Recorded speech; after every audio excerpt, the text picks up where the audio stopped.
ચોરાઈ નામ કરી નામ પર લાવો તમારું જ્ઞાન લૂંટી લીધું એવું શક્ય નથી. તમે તેવો રાજા હોય તો એ જ્ઞાન ઉપર અધિકાર કરી શકતો નથી. ભયોનો ભાગ પણ નથી પડતા, જમીનના ભાગ પડે, મિલકતના ભાગ પડે, પણ જ્ઞાનના કોઈ ભાગ ના હોય. જે જ્ઞાની હોય એ જ્ઞાન એનું જ હોય, અને જે જ્ઞાની હોય એને જ્ઞાનનો કોઈ ભાર રાખતું નથી. આ વિષ્ણુ પુરાણમાંથી લીધેલી ઉક્તિ છે, કદાચ ખોટું ના હોય. જ્ઞાનનો કોઈ ભાગ રાખતો નથી, જ્ઞાન તો મુક્ત કરે છે. અને આ સામે બેઠીને એ જ તમારી મૂડી છે.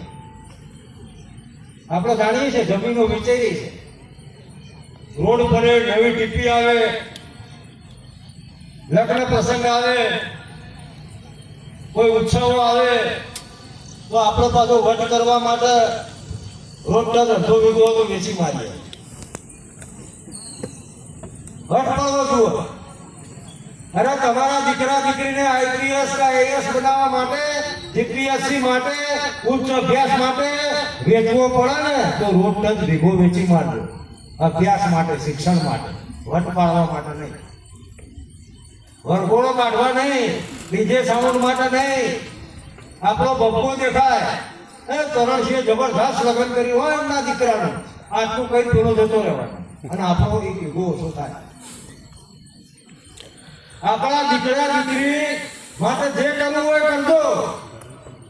અમે ભણેલા છીએ તો અહીંયા ઊભા છીએ તમારી સામે, અને કહેવાય છે ને એ ગુણવાન હોય, એ જ્ઞાનવાન હોય તો એના ઘરે ધનવાનની ગાડીઓની લાઈન લાગે સાહેબ. તમે જ્ઞાની હોવ ને તો પૈસા વાળા તમારા ઘરની આગળ લાઈન લાગે જ્ઞાન પ્રાપ્ત કરવા માટે, સલાહ લેવા માટે. અમદાવાદમાં 5 ફૂટ બાય 5 ફૂટમાં બેઠેલો જ્ઞાની વ્યક્તિ, કોમ્પ્યુટર આઈટી બિઝનેસ, ત્યાં બેઠા બેઠા આખા વિશ્વમાં ધંધો કરે છે. અત્યારે ટેકનોલોજીનો જમાનો, કરોડો રૂપિયા કમાય. હવે જે યુગ છે એ જ્ઞાનનો યુગ છે. આપણે બધા જાણીએ છીએ, ઇતિહાસ એનો સાક્ષી છે કે પહેલા જે માથા કાપતો એ રાજ કરતો, જેનું બાહુબળ હોય એ આ પૃથ્વી પર શું બ્રહ્માંડ ઉપર રાજ કરતા આપણા રાજાઓ. માથા સાથે રાજ મળતું હતું, મફતમાં નહોતું મળતું. હમણાં ખેડૂતોનું તમે જુઓ, પેલા વીજળીના સૌરાષ્ટ્રમાં ભાગલારણ થાય છે, વિજય છે, તો ત્યાં કોઈ બની રહ્યા હતા, હુમર લાયા, અને કોઈ પત્રકાર ઇન્ટરવ્યુ લેતો હતું તો એમ કહેતા હતા કે રાજા હારા હતા. એટલે હવે વસ્તીને રહી રહી પ્રતિનિધિ થવા માંડી કે રાજા તો ક્ષત્રિયો હતા ને મોટા ભાગના, કે અમને બળદ આપતા, અમને ગાડું આપતા, અમને જમીન આપતા, અમને સંસાધનો આપતા, અને કહેતા ખેડૂતનો ઉભો કરતા. હું કોઈ રાજકીય વાત નથી કરતો, તમારી પાસે વિદ્યા છે તો એ જમાનો થતો રહ્યો કે માથા કાપી રાજ લેવાનો. પછી બીજો સમય આવ્યો કે જેની જોડે વધારે માથા એ રાજ કરશે, લોકશાહી. મારા ચૂંટણી જીતવું હોય તો વધારે માથા ભેગા કરવા પડે, વધારે મત લેવા પડે, અને જે વધારે મત લઈ જાય એ જીતી જાય. અત્યારે એ યુગ આવ્યો છે. અરે કોઈ ધારાસભ્ય બની ગયું, તાલુકા જિલ્લા પંચાયતનો ડેલિગેટ બની ગયું તો 5 વર્ષ માટે. પણ ભણેલો વ્યક્તિ, આ વાઘેલા સાહેબ 58 વર્ષ નોકરી કરશે, આ વાઘેલા સાહેબ 58 વર્ષ નોકરી કરશે કે નહીં કરે? ક્લાસ 1 2 અધિકારી હોય, આઈએએસ આઈપીએસ, તો જેવો નોકરીમાં લાગે અને નિવૃત્ત થાય ત્યાં સુધી લાલ લાઈટ વાળી ગાડી હોય, આખા જિલ્લાનો રાજા કહેવાય. એટલે માતાઓને અભિનંદન આપું છું. એ અમને કામકાજનો વ્યસ્ત હોવા છતાં એમના બાળકો પ્રત્યે ધ્યાન રાખ્યું. આ બાજુ બેઠેલા ઓછું ધ્યાન રાખે, આ બાજુ વાળાનું ધ્યાન ચૂંટણી હોય તો બહુ હોય. આખી રાત ચાલે. આ તમારા દીકરા દીકરીઓનું સન્માન છે, નનકી ઉતાવળ કરો, જલ્દી કરો. ચૂંટણી હશે તો અઠવાડિયું જપતા જ ને. પેલી વ્યવસ્થા કરવા, પેલું હજુ આવ્યું નહીં ને, પેલું વેચવાનું નહીં ને, પેલો ફરી ગયો છે ને, પેલો માનતો નહીં ને.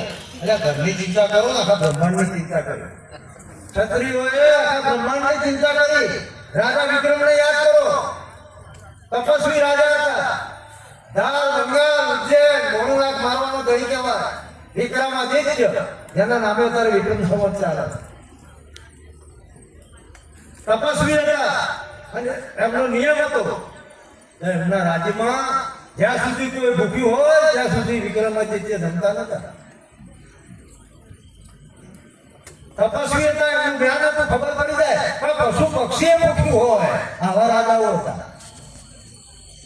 હતા તો પહેલા કહ્યું હોય તમે કે તમને ભૂખી મળો. એટલે વિક્રમ સંવત ચાલે છે. એટલે ક્ષત્રિયોને બધા યાદ કરે છે. ત્યાગ, બલિદાન, શૂરવીરતા. મહારાણા પ્રતાપનું કોઈ શહેર એવું નથી કે જે મહારાણા પ્રતાપનું પ્રતિમા ના હોય. કેમ મહારાણા પ્રતાપની પ્રતિમા? એમનાથી મોટા મોટા રાજાઓ જતા રહ્યા પણ મા ભૂમ માટે, દેશ માટે, સ્વતંત્રતા માટે, આન બાન શાન માટે, ખાતરા ધર્મનું પાલન કરવા માટે મહારાણા પ્રતાપ જંગલમાં ઘાસનો રોટલો ખાઈ અને અનેક વર્ષો સુધી એમને ભ્રમણ કર્યું.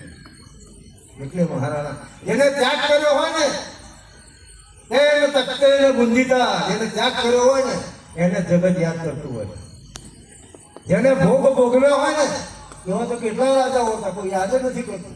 જેને ભોગ ભોગવ્યો હોય, જે પોતાના માટે જીવ્યો હોય. ક્ષત્રિયો કદી પોતાના માટે જીવ્યા નતા. મહારાણા પ્રતાપનું યુદ્ધ ફક્ત રાજપૂતો માટે નતું, આ દેશના તમામ નાગરિકો માટે હતું. મોગલોને અહીં ભારતમાંથી ભગાડવા માટે હતું.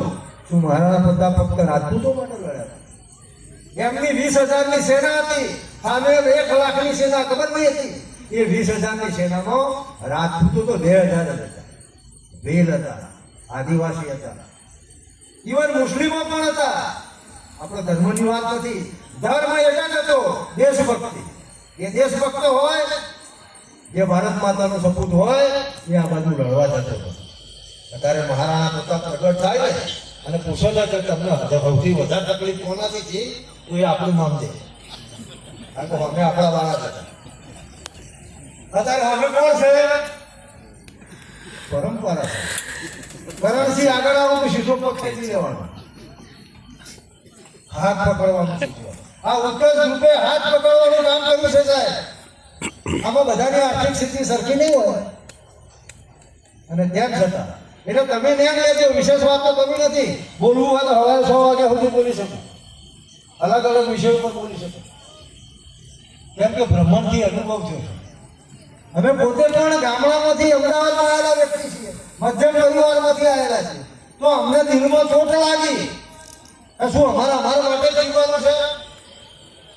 બાકી અહીંયા 11:30 વાગે રાધનપુરામાં શું કામ છે અમારું? ગેસ ચોવી ઉપર કરીને સરસ મજાનો વિષય ચાલુ કરીને ઊંઘી ના જઈએ? બધું પ્રાપ્ત કરી લીધું.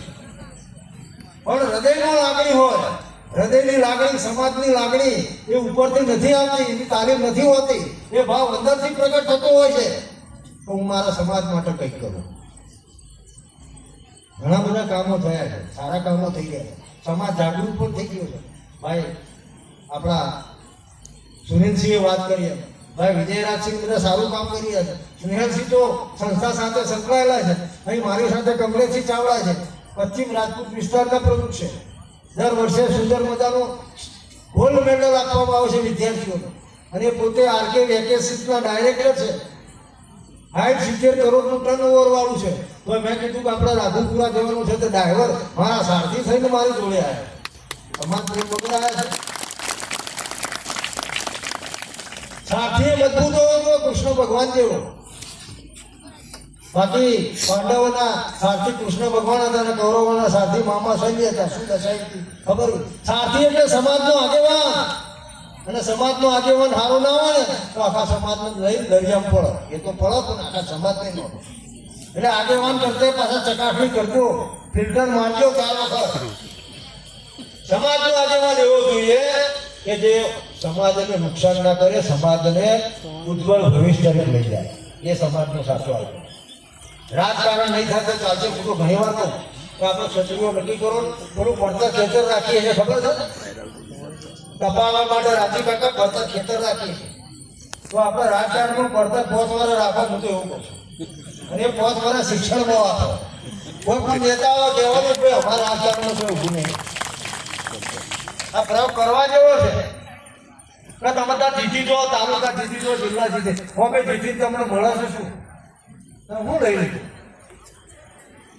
મને યાદ છે અહીંયા શંકરસિંહ વાઘેલા શંકર દાદા આ ચકલાસિંહ અમરસિંહજી વાઘેલા આ ચકલાસિંહ ગૃહમંત્રી આ નટવરસિંહ સોલંકી યાદ છે છત્રસિંહ અટાલિયા આ બાજુ માલભા રાખો આ બાજુ ઈશ્વરભાઈ ચાવડા એવી વનની ઉંમરે એમની સાથે કામ કરતો હતો નટવરસિંહ મોગત હોય તમામ તો ઉદાહરણ સ્ટેજ ઉપર મળવા અમે તો એમના પગમાં ગયા હતા કારણ કે પ્રાપ્ત કરવું હોય તો નીચે બેસવું પડે તમારા સાહેબ ભણાવતા હોય ને તો તમારે નીચે બે કરવું પડે હું એક સંતને મળવા ગયો હતો તો એમના સાહેબ ઉપર બેઠા હતા ને નીચે બેઠા છો બાપુ આપ નીચે બેઠા છો મહાજ્ઞાની કદાચ કોઈ મરેલા ના કહી દે ના મરેલો નથી તથાસ્તુ જીવતો કરી દે વાહ મહાપુરુષ હતા પણ તો એમને મને શું કીધું હા મારા સાહેબ છે અંગ્રેજી ભણાવવા એટલે મારે નીચે બેસવું પડે મારા ઉપર બેસાય નહીં અને શિક્ષક તો કાયમ શિક્ષક જ હોય હમણાં બધા સાહેબોનું સન્માન થયું ને તો વધારે સૌથી વધારે તાળીઓ કોને પાડી આ વિદ્યાર્થીઓ પાડે આ પ્રેમ અત્યારે હાલ અમારા સાહેબ અમને મળી જાય ને તો અમે ગળગળા થઈ જઈએ કે આ સાહેબે અમને બધું શીખવાડે પહેલા તો શિક્ષકો મારતા અત્યારે તો આ સાહેબ કોકને મારે તો પપ્પા સીધા પોલીસ સ્ટેશન પહોંચી જાય મારા છોકરાને માર્યો અને આ સાહેબે એને કોઈ ખારા કરવા માટે માર્યો એવો તો શિક્ષકોએ શહેરમાં તો ભાઈ સાહેબો તમને કહું સિટીમાં તો શિક્ષકોએ મારવાનું બંધ કર્યું કેમ કે મારા ઘરે કેસ થાય હું કરવા માર્યો અને પહેલા તો અમારા વડીલો અમને ખબર છે પહેલા દાડા સ્કૂલમાં મૂકવા આવે ને એટલે શું કે સાહેબને ખબર તો હું ભણવા કરતા કે મને બરોબરનો મારજો અરે ભાઈ પહેલો દાડો છે હું મારજો કોઈ ભૂલો કીધો તો થવા દો કોઈ ભૂલ પડવા દો પણ કે સાહેબ એવો મારજો મને અને અમને ખબર છે કે અમે રમતા હોય સાહેબ નીકળે ને એટલે અમે હંતાઈ જતા લકુટી રમતા હોય કે કબડ્ડી રમતા હોય ને તો સાહેબ આવ્યા અત્યારે તો સાહેબનો અમે ભટકાય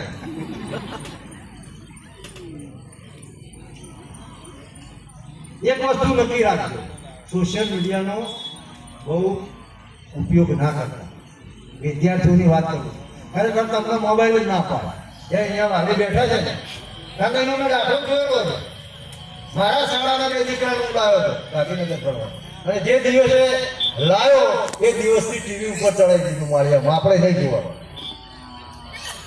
એ બંને અત્યારે પીએચડી પાસ થઈ ગયા છે કાલે સુપર ક્લાસના અધિકારીઓ છે સમજો તપ તો કરવું પડે ને તપ વગર કશું મળે હું હમણાં જઈને પૂછ્યું વિદ્યાર્થીને હું કેટલા કલાક વાંચતો છું કે એ બધું નક્કી નહીં આપણા પાસે દરબારમાં તો નક્કી ના હોય પણ